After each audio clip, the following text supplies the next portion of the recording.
look at two. Here's my note right here that says record to remind me. Okay, everyone online, hold your hand up if you've done the same thing at least once. At least 55,000 times. Okay. Oh, well, better late than never. Thanks for letting us know. Yeah, thank you, Dave. Dang it. I did record all the other sessions I was in though, so there's a plus. Just not my own. How about that?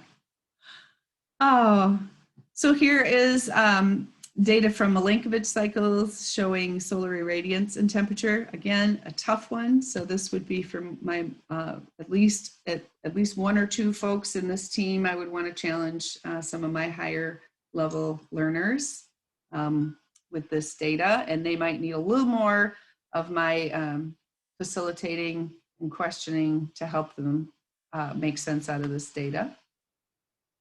Andrea, yeah. I'd just jump in a second. Yeah, of course. BSCS developed a really wonderful way to analyze individual parts of the Milankovitch cycle in a simple way for Sweet. one of their textbook series, but in the past, I've sometimes gotten permission to just use that single activity, and you can put in a pitch for BSCS along the way, but it's I may share it with you sometime. It doesn't look as complicated as looking at the graph with all the different lines on there. Nice. It separates them out. Thank you. Very good. Here is our example data set for solar activity and temperature change over time. And then, of course, the classic greenhouse gases and temperature. So this one, there are some data sets that separate out the kind of three major greenhouse gases. This one, of course, I think is carbon dioxide only. So, oh, look at that. I had that one in there with the three greenhouse. This is just showing increases in greenhouse gases over time. So my kids that had livestock and what are my other ones? Deforestation and burning fossil fuels. All of those groups would get both data sets. They would get the increasing greenhouse gas levels, and then whoops, I went the wrong direction. And then also the one that shows the correlation with temperature. But they can also refer back to the model. So I always encourage kids, if they're struggling with making connections between how their source might be influencing inputs into the system, to go back to that model to work with the model. Unfortunately, the model does not let you change solar energy as an input and see how that changes, but that one's a little more, I think, kind of common sense. If we're getting more solar energy, it's going to be warmer because we have more heat. So to start with. Here's a graph just showing for the deforestation folks to show the increase in tropical tree cover loss over the years. So they have to do a little bit more in their background research to understand the connection, but then they can make the inference that if having fewer trees means that we're increasing the amount of carbon dioxide in the air, then the more deforestation there is, the more carbon dioxide in the atmosphere. Any questions related to the data before I continue? Any other comments? And of course, these are just data sets that I've used. So if there's ones that you find, or even that students find, that are more useful and meaningful, no worries. So this time around, students make a claim about whether their source is likely to be causing the current imbalance in Earth's climate system from their data. And then they're going to present their claim to the team. So they might actually come to the class discussion saying, yep, we looked at this and it's not, or yep, we looked at this and it is. And then through dialogue with the rest of the class, we might either come to a class consensus on that claim, or we might change our minds. So I don't make any changes to the students' thinking. I don't do any questioning to make them change their thinking. So if I have a group that wants to come to the class discussion where we share our findings and our claims at the end of the research. And maybe they had the sunspot cycle and they want to say that our data shows that it's happening because of the sunspot cycle. You know, I'm not going to influence that.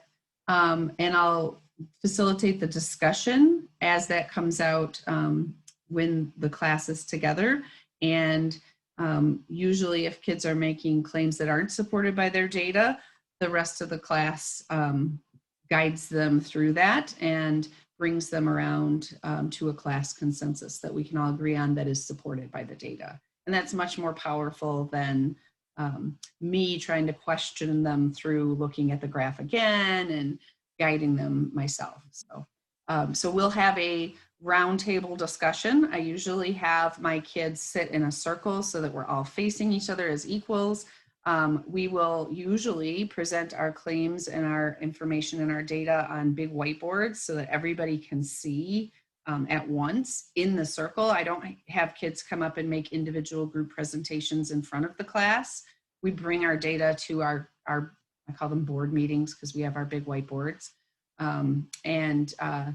And then we just usually start by going around the circle and looking at what everybody's claims are first, and then kids can ask each other questions.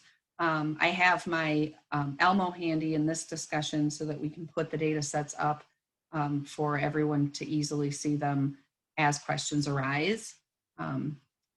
And because we all looked at different data sets, I do start this discussion with kids kind of just giving a briefing on what their source is that they investigated and how it's connected to the Earth's climate system. This is Henry, if I could jump in again for a second. Yeah, of course. When you anticipate the possibility that students may be coming to conclusions that you wouldn't think were appropriate, I found it helpful, or really, I think maybe a very good practice, to anticipate the kinds of questions that I'd want to toss out to the group, so the group is analyzing them, but making sure I give those same kind of questions to every group.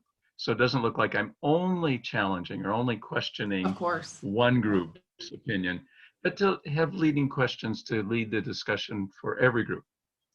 Asking them, for example, asking every group, is their claim justified by the evidence? Yes, absolutely.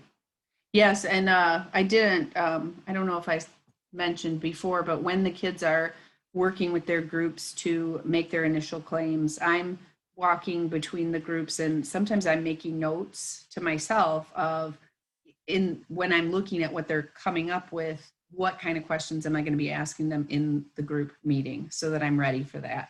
So if I'm noticing there are things that I want to draw their attention to, or sometimes I'll even feed into kids and say, wow, the way you explained that was really great. Can I call on you in the meeting to explain it that way to the rest of the team? And they love that because then they're primed and ready to share something that they feel good about. So I'm making notes when they're in their conversations to make sure I bring those questions out. And then I also have, and I didn't link it in this PowerPoint or in this Google Slides, but I have a list of talk moves that I keep with me. You might be familiar with the talk moves primer from Turk, and it has a lot of different questions, stems in it that you can use to make sure and get kids to talk to each other in a discussion and to focus on ideas.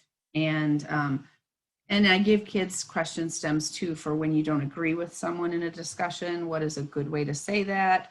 And to always make sure that if you're not agreeing that you follow up with something from the evidence that is a reason why you don't agree with someone. So yeah, we're always going back to the evidence and always encouraging them to go back to the evidence.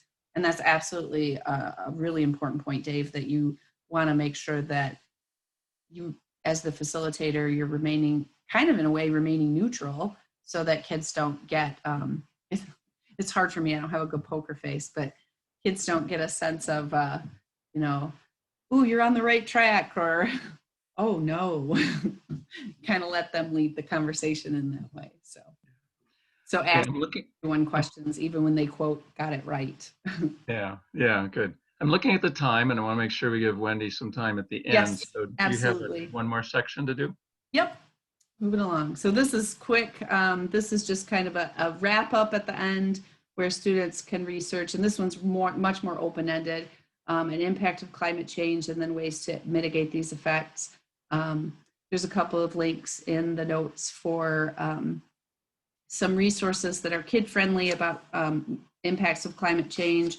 Some of them are worldwide, and I try to encourage my kids to focus on impacts in Michigan, and then they just research what some of those measured impacts are that we're already seeing, and then what we might be able to do to mitigate them, and then they share with others. And I try to get them to focus on things that, big picture things that we can do to mitigate, but also things that they can do, because sometimes kids get a sense of like hopelessness because I'm just a kid in this big old world. What can I do about it? But so we look for things that even at their age they can start to do.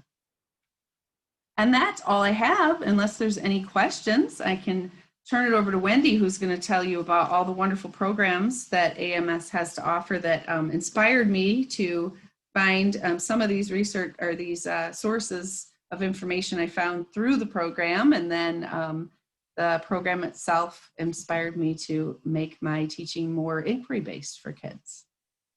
That's awesome. Nice job. I would have loved to have taken that series of lessons and explorations in your class when I was of the right age. It's a long time ago. Hi, everybody. Let's thank Andrea for her presentation, either with your reaction emoji or just your, nicely done. Yeah, let me share my slides. Let's see, have you stopped sharing? It won't let me yet, so I'm thinking. Uh-oh. All right, now I can. Okay, good. Stand by. Here we come. Yay. All right, so you should be seeing my slides. And I'm going to minimize you. So yeah, thank you for including me today. I really appreciate it. I am the current director of the American Meteorological Society's education program, and I'm just here to supplement a bit of what Andrea's done by telling you about those courses that she mentioned at the beginning of her presentation and what we're doing these days at the AMS. So as a part of the American Meteorological Society, we've decided to work on the issue of earth science literacy of the greater public by focusing on teacher professional development and early undergraduate career education in weather, ocean, and climate science. And we do that by offering 5 different PD courses for teachers. The first 3 here are the data stream programs in atmospheric, oceanic, and climate science. Those are semester-long courses, all of which are worth 3 graduate credits that are offered tuition-free. And then we have 2 summer courses that are highly competitive to get into, one in physical oceanography and one in atmospheric science. You may have heard of Project Ocean by its former name, the Maury Project, but just this last summer, we rebranded it to be Project Ocean. And so that's more parallel to Project Atmosphere. And this month, I am part of a proposal in the final stages to hopefully get funding to do Project ICE, which would be a polar science, climate science focused summer course. So ideally, we'll have 3 summer courses in the future. These are graduate credits offered with our partner university, California University of Pennsylvania. And like I said, they are tuition free, but they're not completely free. There are academic fees associated with the data stream courses, but they're pretty modest compared to a full graduate credit course. So I can tell you more about that as we go on. So here's a couple of snapshots of the 2 summer courses. I just wanted to show you that how long they've been going on. The atmospheric science course is held in Kansas City, Missouri at the National Weather Service Training Center. It is, like I said, competitively applied to for selection. We get to bring about 24 teachers a summer. And it is a hybrid in-person and online course now. Used to be 2 weeks in residence, but now it's 1 week in residence with all your expenses paid and a stipend. and 5 weeks of online learning during the rest of that summer semester. And we're doing that same format now for Project Ocean as well. And it is in its 27th year. So these are very established courses, and perhaps you or some of your colleagues have applied or have been to them. The Data Stream course is an online course that's run all spring and all fall. Dave Chapman's probably told you, many of you, about these opportunities in the past. He's been one of our gracious, long-serving, and outstanding mentors for the program. But these take place every spring and fall semester with the AMS and our faculty partner at our university developing the material, and our nationwide mentor network supporting teacher learning throughout the semester. And then at the end of the semester, we hope that teachers will go on and share information learned with their peers, just like you've done today, Andrea, and of course, implement it in your classroom. So you can join me in celebrating our birthday. Right now, this current fall semester is our 50th consecutive semester of offering the Data Stream courses. And they're under $500 a course with all of the materials you need and your mentor network and everything. So a pretty terrific deal for outstanding graduate credit learning. Just so you can see the timeline, our program was established in 1990. We began offering the Data Stream in the mid-90s and have added other earth science topics in addition to atmosphere. We have ocean, climate, and for a while we had a course in water in the earth system. Unfortunately, that course wasn't sustained due to funding. But like I said, here we are in 2020 celebrating our 50th consecutive semester. So something new, just now in 2020, we have worked with the volunteer part of the American Meteorological Society and the certification programs to be able to offer teachers the ability to become certified AMS teachers, or CATs. And what that does is it adds a credential on top of taking any of those 5 courses we offer. If you have successfully completed any 2 of those offerings, which it sounds like you have, Andrea, you can apply online to become a certified AMS teacher. And it's just a micro-credential that connects you with other outstanding earth science teachers that have at least taken 2 of our courses. If you've taken our courses in the distant past, you need to upload a lesson plan to just show you continue to do outstanding education in your classroom and you've stayed current in your science. If you've completed any 2 of the courses recently, you just do the application and you don't have to submit any additional materials. If you've become a K-12 teacher member of the society, it's free to apply to become a certified AMS teacher. But if you choose not to do that, and it's not expensive to be a teacher member, then there is a fee to get certified. And just like the other certifications of the society, once you do become a certified AMS teacher, there is a period of time over which you accumulate professional development, ongoing professional development credits to maintain your certification. And if any of you are interested in this as a way to distinguish yourself in the earth sciences at a national level, the URL here is a nice simple one to go check out and learn some more. And I did share these slides with Jack and Peter, so you should have these. So, I mean, I don't need to put words into your mouth, but, why might you want to do this?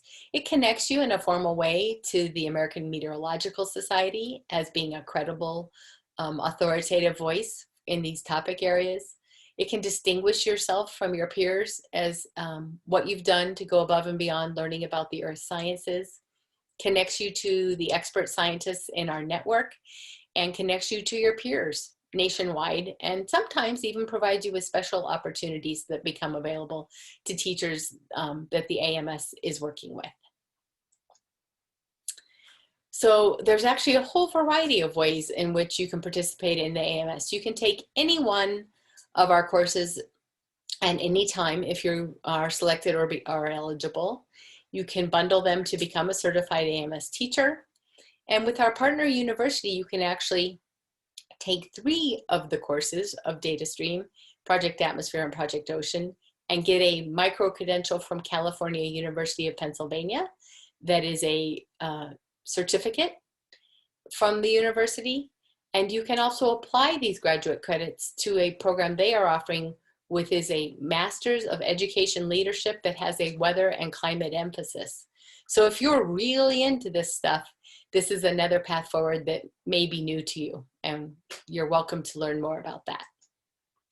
So anyway, this is our email. This is our main website that leads you to everything about our K-12 teacher programs. Of course, nothing's possible without sponsors. So all these fine folks either sponsor us or are essential partners in what we do.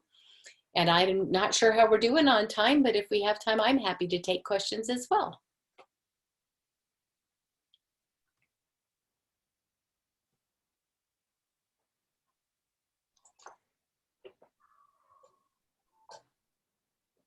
I did put the link to the slides that I shared in the chat, if you want that. And we do have plenty of time, so if anybody wants to ask any questions to either of us, we have time.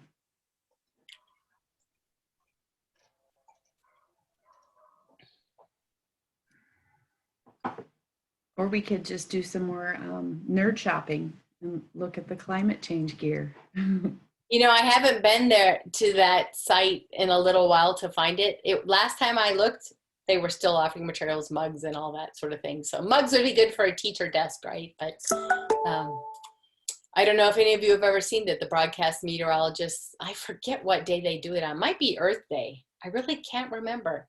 You know, there's multiple days throughout the year dedicated to climate science. And but there's one day where they all unite, and meteorologists on their TV stations all over the country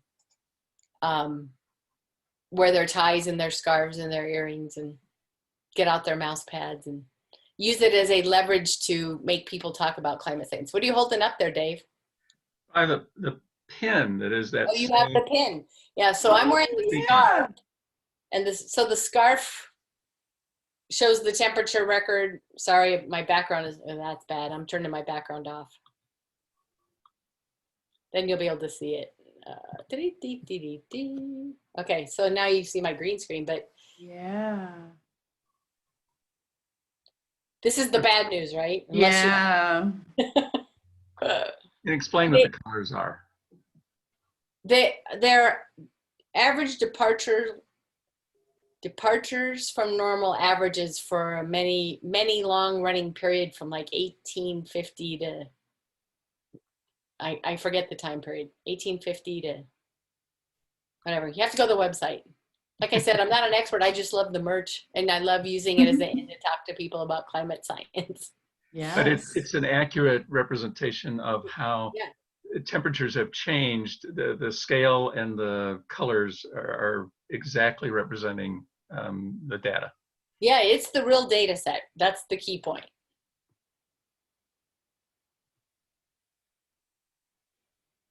So Andrea, I thought I heard you say at the start you've taken more than one of the AMS courses already, right? I have taken 2, yes. Yeah, so you could apply to become a certified AMS teacher if you'd like. I could. I want to do the Project Ocean thing. That looks fun. It's a terrific course. It's held in and around the Chesapeake Bay area with close affiliation with the Naval Academy and their scientists and instructors, and it's now held out at Washington College out on the bay, and you get to get out on a boat and do instrumentation in the bay and remote observation platforms that you remote control drive around in the bay to gather data. Well, pretty terrific. That would be super fun. I would love. We'd love to have you apply, or any of you. I would need a lot of Dramamine though. Oh, well, but one, they never go out if they're gonna, you know, endanger the lives of teachers. They only go out if the weather's like really good. And also, the bay tends to be very calm, right? It's not like being out at the open sea. Yeah. I went a couple of years ago, my husband and I went to Boston and Massachusetts, and we went on a boat to go whale watching. And I thought I was going to be fine, so I didn't take any Dramamine. Well, It was a really, really windy day. Okay for the first hour. And then all of a sudden I thought I was going to die. But the whales were really, they were really supportive of me because I sat down and I was like, okay, I saw them, so I'm just going to sit down, whatever. And they came around to the side of the boat where I was sitting, and I had a clear view from where I was sitting holding my head. And they did, like, they were jumping and they were putting their flippers up and doing flipper slaps, like right in front of me. It was incredible. Nice. Oh, you're You're on mute, Dave. I see your lips All move. right, I'm talking that you can't hear. How about a quick 1 minute? What is the scope of sciences that AMSs deal with? Some people only think of AMS as weather, but it's Oh, that's a great question. I mean, the subdisciplines range from space weather and people that are constantly monitoring the sun and its impacts on our telecommunications and doing the forecasting for solar activity, to ocean science, because it's atmospheric and related, and we all know that to understand the atmosphere you have to understand the ocean, and that the atmosphere and the ocean are absolutely integral to understanding climate science. And then the amount of subdisciplines, of course, hydrology. I mean, if it's water moving through our water cycle, right, it doesn't matter which part of the water cycle that you're focusing on, it's all relevant to the atmospheric and related sciences. So whether it's forecasting or the technology aspect or the research aspect, the AMS is made up of really three pillars of the broader community: the public service, so the folks that work for our federal agencies and forecast for a living and do research; the academic sector, so academia, all over the country in atmospheric and related sciences; and then the private sector, so folks working at whether forecasting companies or modeling companies or the broadcast meteorologists. And it's those three primary communities that make up the bulk of the AMS membership. We also have the ability for teacher membership.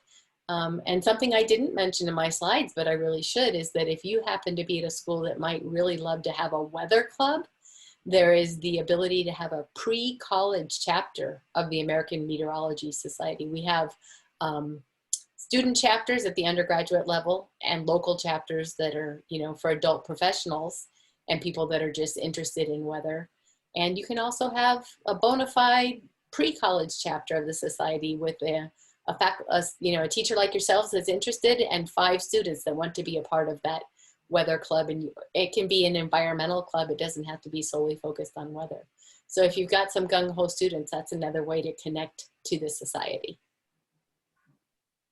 and we have some college people that are involved in the group as well, but to realize that the education programs also extend to early college, and nationally there are symposiums for university people. Oh, absolutely. I mean, undergraduates are inextricably linked to the society and the activity. And I didn't focus on that in my presentation today, but the same curriculum that we use to teach K-12 educators weather, ocean, and climate science, we bundle that curriculum and tailor it for undergraduate faculty who want to offer a course at their institution, especially to non-science majors. They're designed with very little math, but rigorous science. And so they're broadly applicable for non-science majors if you want to offer courses in weather, ocean, and climate science. And information about those packages and how we support faculty are on our website too. It's been a long day and it's your Saturday and you had a long week and long month and long year. So I 100% get the look I see in your faces. I feel it too.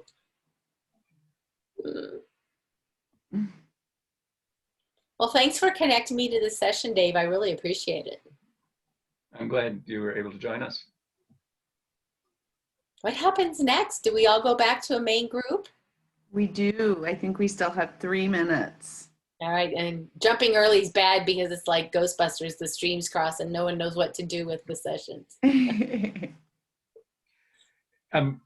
Wendy, how about briefly tell people what your background is, and to realize that you're not the executive director of AMS, you mentioned you were the director of the education programs, and that Sure. that's important in AMS, but that you came to it kind of I in an did. indirect route too. Well, if any of you were teaching elementary school, I decided to become a meteorologist in 4th grade when my 4th grade teacher had us open our science book to a chapter entitled Weather.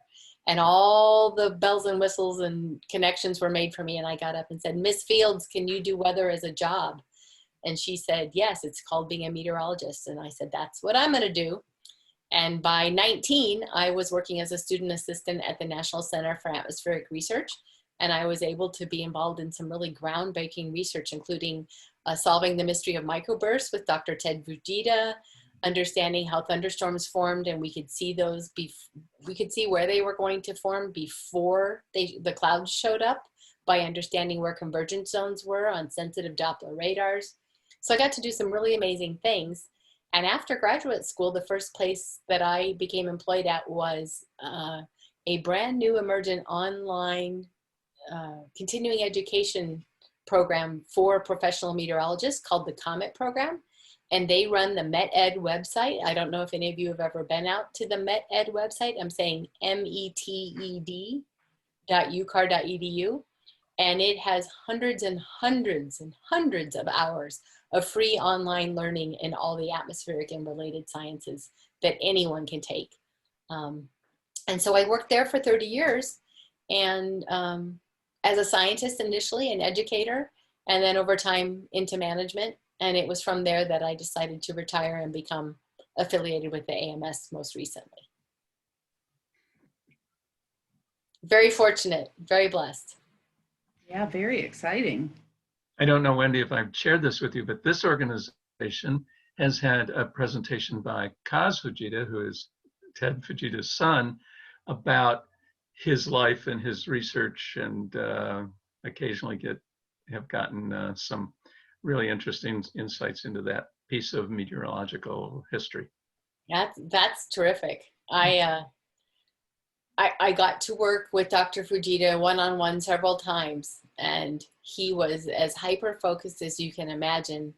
And for all the amazing things he's known about, not every idea he had stuck, right? He had something he called the anteater echo on radar. Well, we don't still talk about the anteater echo, but you throw a lot of things against the wall and they don't all stick, but his contributions to us understanding mesoscale meteorology were above and beyond almost anyone else in our field, for sure. Yeah. Interesting story. I guess they're asking us to leave now. I'll see you all over in the big group. Okay. Yes. All right. Andrea, thanks again for collaborating on this. Absolutely. Thank you, Wendy. It's very nice to meet you. Nice to meet you too. Andrea, how do I get out of this? I lost my message. Should be down in the lower right-hand Oh, corner. leave room. Okay, gotcha. Yep. And then click leave breakout room.